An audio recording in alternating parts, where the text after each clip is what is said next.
So the stock market is at another all-time high, and if you're just starting out, it can definitely feel like you've already missed the boat. Now the funny thing is, people were saying the exact same thing back in 2021 when we had the whole...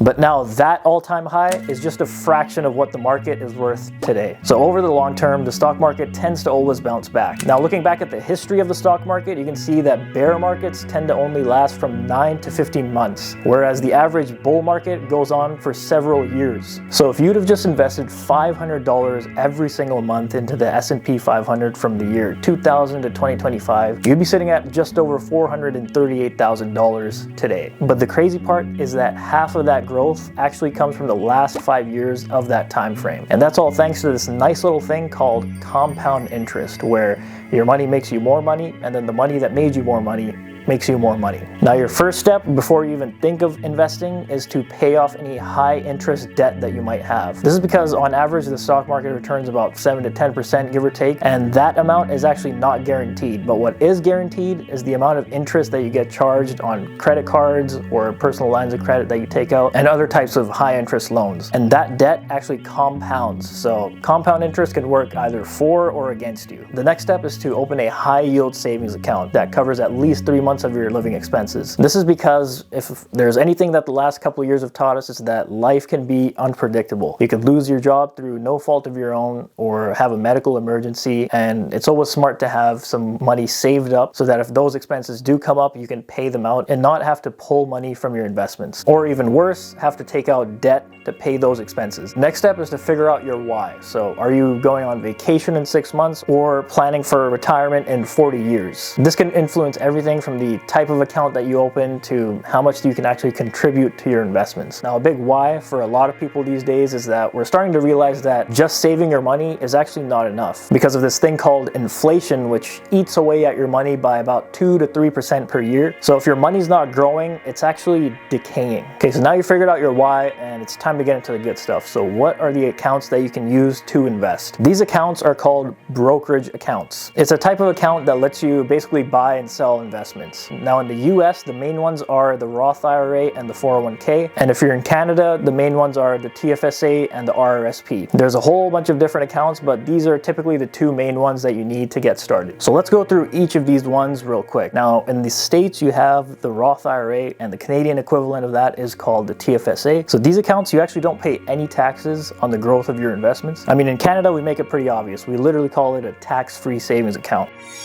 But the catch here is that there's actually a maximum amount that you can contribute to these accounts. For the Roth IRA, it's about $7,000 a year if you're under the age of 50. And for the TFSA, it's about $7,000 a year as well. Now, if you're in Canada, the cool thing about the TFSA is that the contribution room actually adds up even if you don't contribute that money. So by your mid-20s, you could potentially have over $40,000 in contribution room. But bear in mind, this doesn't exist if you're in the States. And then there's the next account type, which is the 401k in the States and RRSP in Canada. So the basic idea here is that you don't pay any money up front when you're contributing to your RRSP or 401k, but you do pay taxes when you hit retirement. So when you're in retirement, you're going to be in a lower tax bracket than when you were working. Now there is a few key differences between the 401k and RRSP. The 401k is set up through your employer, and your employer will actually match a lot of your contributions that you make to this account. With the RRSP, if you're in Canada, it's not tied to your employer. It's an account that you can set up from any bank individually. However, employers can match your contributions to your RRSP just like in the States. The contribution limit is also different. As of 2025, you can put about $23,000 into the 401k. While if you're in Canada, you can contribute about 18% of your income up to $32,000 for the RRSP. Now, there's a number of different platforms that you can use to invest. In the States, you got Fidelity, Charles Schwab, Webull. But if you're in Canada,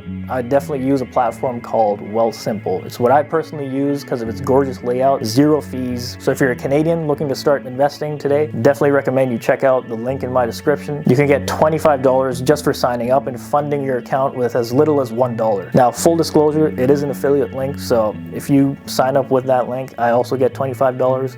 you get $25, and it's kind of a win-win. Okay, so that's all fine and dandy, but what do you actually invest in? Well, there's hundreds of different companies that you can choose from Apple, Microsoft, Google, all of these other household brands that we use every single day. But the thing to keep in mind is that even some of the biggest companies in the past have gone bankrupt. The problem with buying just one company is that, let's say a piece of technology comes out that renders a whole industry obsolete, or some news comes out that the CEO is a freaking lunatic, your investment could basically go to zero. Some of the biggest companies that ever existed and seemed unstoppable at the time have gone to zero. Think of Enron, Yahoo, BlackBerry, just to name a few. So diversification is how you protect yourself from that. This is when, instead of just buying one company, you spread your money across hundreds or even thousands of different companies. And you can do this with a beautiful investment vehicle called the Exchange Traded Fund, or ETF for short. So if a stock is buying a share in just one company, an ETF is like buying a whole bouquet of different companies. But now you're probably wondering, what actually are those ETFs? First, let me iterate that this is not financial advice. You should obviously do your own due diligence before buying any investment, because with any investment comes risk. And with that said, some of the best performing ETFs in the past have been ones that track the S&P 500. Now, the S&P 500 is an index that basically represents the top 500 companies in the US. That would be ETFs like VOO or SPY.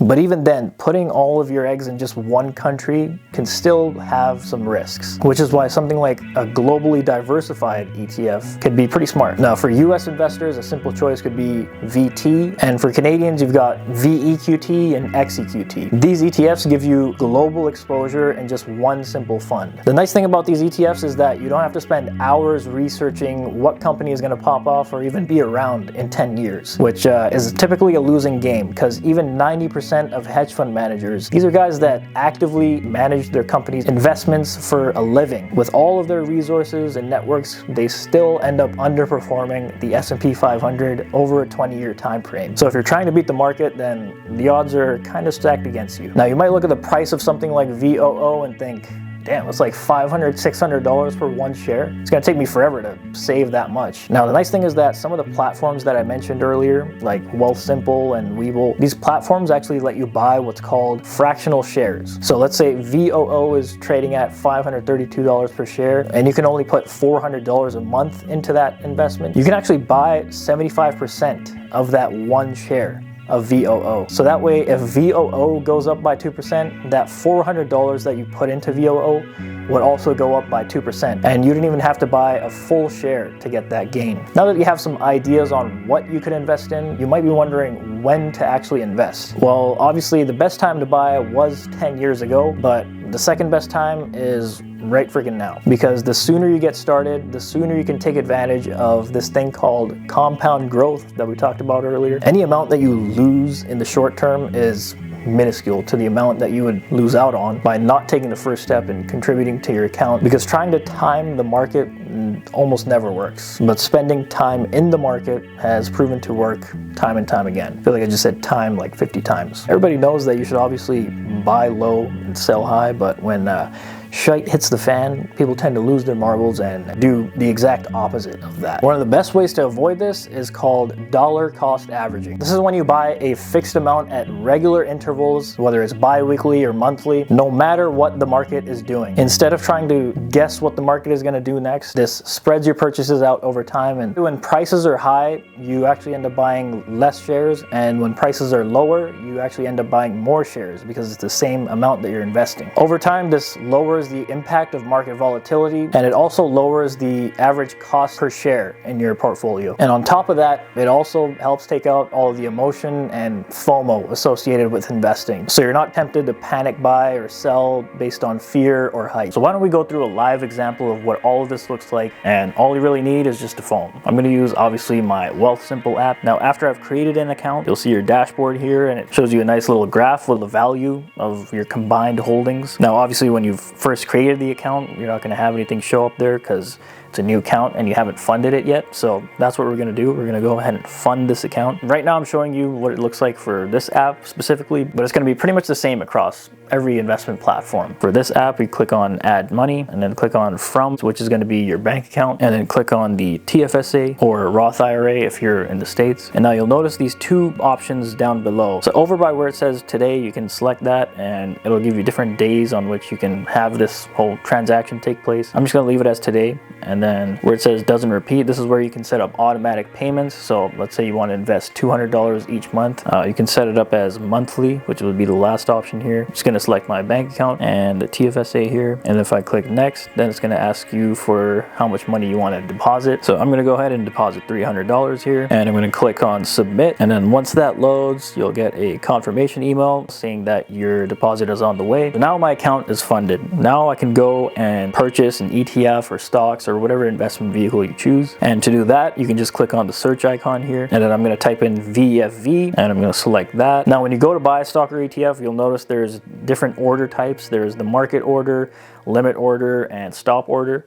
Now, the market order means that you're buying or selling right away at whatever the current market price is for that stock. The limit order lets you set the maximum price you're willing to pay when you're buying the stock, or the minimum you'll accept when you're selling it. And then there's the stop order, which is a little bit more advanced, but it basically triggers a buy or sell only when the stock hits a certain price. For the most part though, you really only need to use the market order, especially if you're dollar cost averaging and investing for the long term. So you'll notice here there's two different options. You can either write the number of shares that you want to buy or the amount of dollars that you want to spend on this ETF. So I'm just going to do $200. This is nice because if you don't know how many shares $200 would be, you don't even have to figure that out. You can just write the amount of dollars that you want to put into the share and it'll automatically populate the number of shares. So $200 worth of VFE comes to just around 1.233 shares. And I'm going to select my account type and then I'm going to click on review and queue order because today is actually Sunday. So the stock market, fun fact, is not open on weekends. So this order is going to fill tomorrow, which is Monday. But when that order does fill, that's pretty much it. I mean, when it comes to investing, you don't want to overcomplicate things, but there is quite a bit more that you can learn. But if you've made it this far in the video, you're already ahead of most people. Do let me know in the comments down below if there's anything you feel like I missed or any other topics you would like me to cover in future videos. And with that said, hope you have a beautiful day and we'll see you in the next one.